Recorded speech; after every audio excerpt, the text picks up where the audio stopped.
Halo teman-teman, selamat datang di channel Sebelah Mata, channel yang ngebahas suatu kejadian dari sudut pandang lain. Kali ini saya akan ngajak teman-teman semua buat mengulas sebuah kecelakaan hot works atau pekerjaan panas. Tahu gak nih pekerjaan panas itu apa? Sebelum masuk pada topik pembahasan utama, saya mau ngajak teman-teman semua nih buat ngobrolin soal kerja. Ya, kerja atau pekerjaan.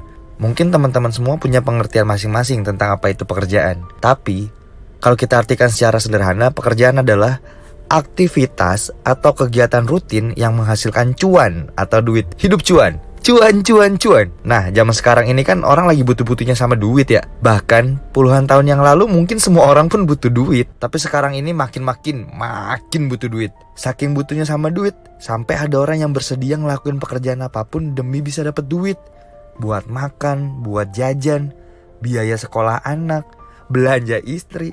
Belum lagi biaya tak terduga kalau sewaktu-waktu ada musibah. Tapi kalau bisa nih, sebutuh-butuhnya kita sama duit, jangan sampai kita kerja tanpa memperhatikan kesehatan dan keselamatan ya guys. Kenapa?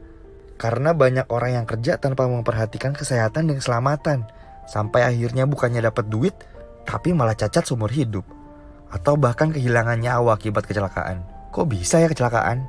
Ya karena itu tadi, gak memperhatikan keselamatan saat bekerja.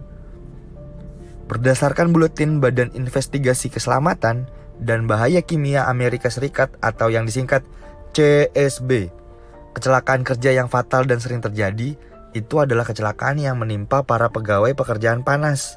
Nah, pertanyaannya, apa itu pekerjaan panas? Pekerjaan panas adalah pekerjaan yang lingkungannya rawan oleh ledakan. Pekerjaan panas biasanya menggunakan atau menghasilkan zat panas atau nyala api seperti pengelasan, pemotongan pipa, dan lain sebagainya. Jadi, buat kamu yang menekuni pekerjaan panas ini, harap berhati-hati dan lakukan persiapan yang matang, serta konsisten sebelum bekerja. Atau kalau ada saudara kamu yang menekuni pekerjaan panas, boleh tuh diajak nonton video ini sampai selesai. Oke, sekarang kita lanjut. Mungkin di pikiran kamu muncul lagi pertanyaan, loh kan cuma ngelas atau motong pipa, terus bahayanya di mana? Jangan salah, karena ada banyak banget kecelakaan kerja panas yang menyeramkan guys.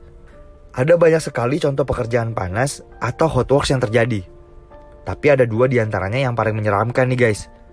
Yang pertama, tragedi menimpa kilang Motiva Enterprise, kota Delaware, Amerika Serikat pada 17 Juli 2001. Pada saat itu, beberapa pekerja sedang terlibat dalam perbaikan catwalk di area tangki penyimpanan asam sulfat. Buat yang belum tahu apa itu catwalk, itu tuh sama kayak jalan sempit di pabrik-pabrik. Nah, para pekerja itu melakukan pemotongan besi di dekat tangki bernomor 393 yang berisi limbah, asam sulfat, dan hidrokarbon yang mudah kebakar. Sialnya, tangki limbah, asam sulfat, dan hidrokarbon itu udah terkorosi, rapuh, karatan, kayak hati guys, kayak hati. Atau gak layak pakai lah. Jangan-jangan hati kalian gak layak pakai. Bahkan sampai ada beberapa lubang kecil di bagian tangki tersebut. Sekitar pukul 7.45 pagi, seorang petugas melakukan pengecekan suhu di area itu dengan menggunakan detektor gas yang mudah kebakar. Hasil dari pengecekan tersebut pun aman-aman aja. Alat detek pun gak menemukan tanda-tanda bahaya atau gak ada gas yang terdeteksi sama sekali. Tapi pengecekan itu tuh dilakukan sekali lagi sampai akhirnya seiring berjalannya hari, rupanya suhu udara naik jadi 14 derajat dan menghangatkan isi tangki hingga menghasilkan uap yang keluar lewat lubang. Sayangnya, para pekerja tidak menyadari hal itu. Sekitar pukul 13.30 siang, percikan api yang keluar dari alat pemotong besi yang digunakan oleh para pekerja nih menyulut uap yang keluar dari lubang. Sehingga percikan api yang keluar dari alat pemotong besi yang digunakan para pekerja nih menyulut uap yang keluar dari lubang tangki asam sulfat hingga akhirnya menyebabkan ledakan yang kuat.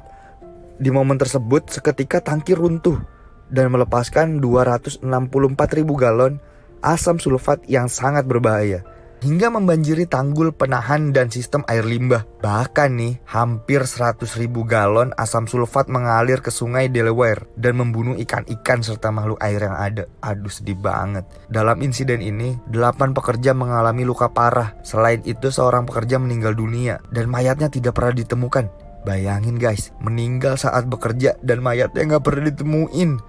Mungkin jenazahnya itu hancur karena ledakan kali ya.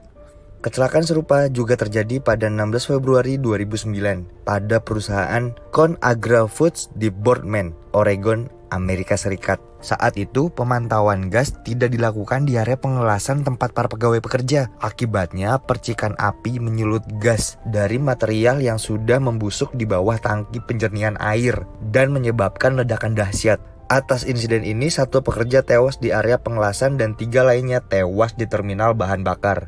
Jadi, total korban meninggal dunia ada 4 orang. Ih, ngeri banget. Cuma gara-gara menyepelekan suatu hal, akibatnya bisa segitu fatal. Kecelakaan kerja Hotworks ini terjadi karena kurangnya persiapan para pekerja terhadap bahaya. Alat-alat atau barang-barang di tempat kerja yang sudah tidak layak pakai, miskomunikasi antar petugas, dan kurangnya perhatian perusahaan terhadap keselamatan para pegawai. Badan Investigasi Keselamatan Kerja dan Bahaya Kimia Amerika Serikat atau yang disingkat CSB berpendapat bahwa pekerjaan panas adalah salah satu penyebab paling umum kematian pekerja dibandingkan dengan insiden lain. CSB juga menerbitkan sebuah buletin keselamatan kerja mengenai 7 pelajaran utama untuk mencegah kematian karyawan selama melakukan pekerjaan panas atau hotworks. Yang pertama, gunakan alternatif. Yang kedua, analisis bahaya. Yang ketiga, pantau atmosfer. Keempat, uji area. Dan yang kelima, gunakan izin tertulis. Selanjutnya, latihan secara menyeluruh bagi para pegawai mengenai prosedur kerja. Dan yang terakhir, pengawas kontraktor harus benar-benar peka terhadap potensi bahaya. Buletin dari CSB ini patut banget buat diapresiasi ya, karena udah memberikan edukasi pada pekerja hotworks supaya korban jiwa nggak bertambah banyak. Nah, ngomongin soal korban jiwa, seorang pria bernama Clyde berusia 40 tahun meninggal dalam tugasnya. Clyde tewas pada 11 Januari 2006 akibat ledakan di tempat kerja. Ia meninggalkan seorang istri bernama Jones dan seorang anak bernama Alea. Awalnya sang istri hanya mengira kalau pekerjaan Clyde itu nggak bahaya seperti karyawan pada umumnya yang berangkat pagi pulang sore.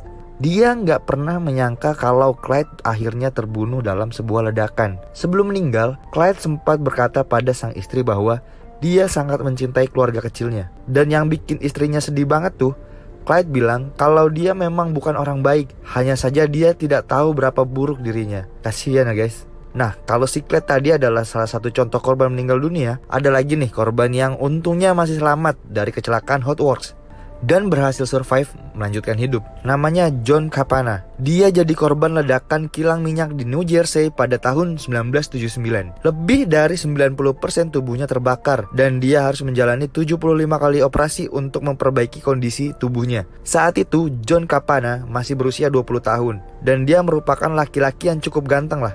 Nih fotonya. Setelah kecelakaan kerja dan menjalani 75 kali operasi, John Capana kini aktif sebagai pengrajin kayu. Selain itu, dia juga aktif menolong orang yang jadi korban kecelakaan hotworks supaya bisa tetap survive menjalani hidup. John sama sekali nggak minder atau merasa rendah diri setelah jadi korban ledakan. Malahan, usai pulih dari kecelakaan, John semakin mencintai dirinya sendiri. Dalam sebuah video, John berpesan pada semua orang, jangan berpikir bahwa sesuatu yang tragis ini tidak terjadi pada Anda. Ini bisa terjadi pada siapa saja. Nah, itulah informasi terkait hotworks yang jadi topik pembahasan utama pada video ini. Sampai jumpa di video selanjutnya. Jangan lupa like, comment, dan subscribe.